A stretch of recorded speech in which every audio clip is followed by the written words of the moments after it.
I know deep up my feelings for you. My good people, now welcome back to Reality Latest Gist, your number one channel and headquarters for reality news on politics and many other koko wey dey sup for inside this our green white green country wey be Nigeria. And as usual, we don't come with breaking news, we don't come with updates. And the koko be say, the administrative panel of inquiry wey dey set up by the Edo State Governor Senator Monday Okpebholo don indict former Governor Godwin Obaseki and key leaders of the opposition People's Democratic Party wey be PDP for inside Edo State over alleged 96 billion naira fraud wey dey involve the 18 recently impeached local government council chairmen. And this administrative panel of inquiry wey we dey talk about so, na on the 18th day of December for inside the year 2024 na dey inaugurate am, and their task na to investigate the financial activities of the council chairmen between the 4th day of September 2023 and the month of November 2024. Then on Sunday wey be the 16th day of February for inside this year 2025, the Edo State Governor wey be Senator Monday Okpebholo come dey yarn say like this na the Economic and Financial Crimes Commission wey be EFCC say they go must prosecute some of the indicted officials for misappropriating public funds, for doing Edo State people their money anyhow.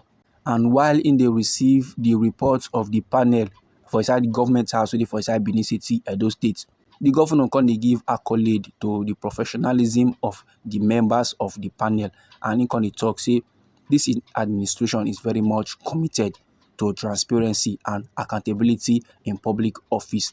Anything wey they do for inside the government, they must make sure say country people for inside Edo State know about them. They no one can do mago business. Now, why any jagoda activity wey don happen in the past, they want make sure say those men now wey dey behind them face the full force of the law, and they want still make sure say no other jagoda activity go happen in the future, even for inside this administration. And according to how they talk, they come aside from im mouth. According to how the governor of Edo State, Senator Monday Okpebholo, say the yana, he said Nigerians need to start demanding accountability from elected public office holders, and that na the only way to fight corruption, and that na the only way to ensure development. Nigerians now need to dey ask their office holders, how far? How are you guys doing? Give us updates, make we know wetin dey sup. So he want to dey thank the panel, he want to dey thank the investigative panel, men wey dey do the investigation, we can find out the mago activities. He want to give them accolade for a job well done. And he don't carefully listen to the submission of the report. And the truth be say, the administration of the former governor will be Godwin Obaseki last carry Edo State people their money for granted. Last play with Edo State people.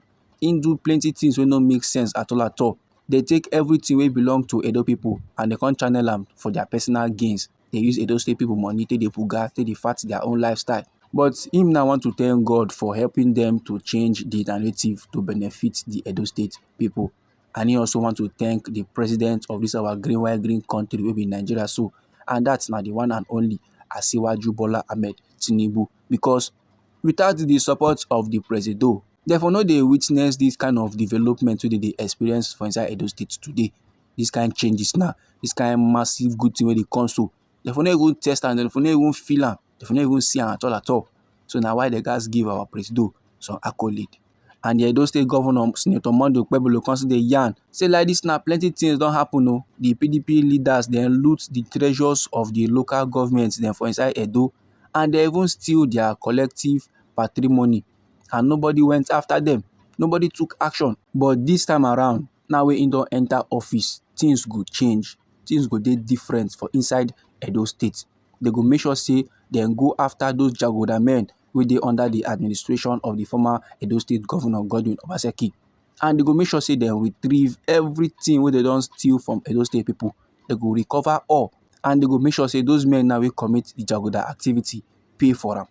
They go face the full force of the law. And him personally, that is him will be the Edo State Governor Senator Monday Okpebholo, he go carry the documents where the administrative panel then carry come, go carry and go give the Economic and Financial Crimes Commission, so that the EFCC go pursue those men then, so that the EFCC go last bring justice for this wrong thing for dis jaguda things dem wey dis jaguda men don do Edo State pipu. So dat my good pipu na how the Edo State governor take yarn about the level. And no be lie my good pipu, for the report wey the investigative panel dem submit give the Edo State governor, e dey show say 95 billion naira was received from the Joint Allocation Account Committee by the 18 local government council chairmen. And this money so, they no can do any meaningful thing for inside Edo State. The funds was not judiciously utilized.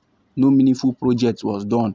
No meaningful thing happened for inside Edo State to justify the money wey they receive. Nothing to show for it. Nothing to say like this money so wey they receive, so they carry and do. There was nothing like that. And the report constantly confirmed the fraudulent diversion of Edo State local government funds to political godfathers for inside Edo State.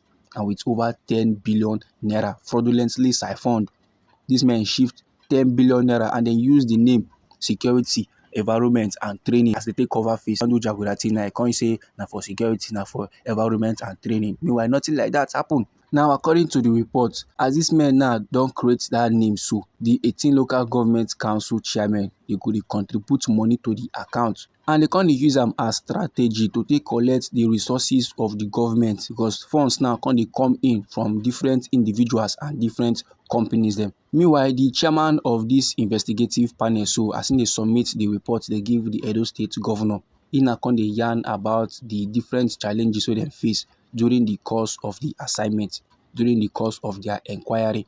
And these challenges now they include the late submission of financial records by various local government councils them, plus incomplete submissions of reports them, plus deliberate obstruction of the investigation by council personnel who they fail to comply on time. The chairman constantly yarn say this their panel so their investigation uncovers significant irregularities in the financial activities of the 18 local government councils for inside Edo State. And the recommendations wey dem outline for the report of the panel, they aim to address the irregularities and they aim to promote transparency and accountability in the finances of Edo local government councils. Now, even as this report don't come board, even as the Edo State Governor Senator Okpebholo don't promise say he go carry the report, he go carry every way the investigative panel then give am, go give the Economic and Financial Crimes Commission so that they will come do the needful. The men now will commit this crime, so the men now where they mention the name, the men now where they accused of these fraudulent activities never come outside and talk anything about the matter. Even the former Edo State Governor Godwin Obaseki, although they don't talk say he commit the crimes though, but he too never talk anything about the matter. But anyhow the thing be for body, or if you get contributions about this very particular topic, my good people, feel free make it drop them inside our comment section.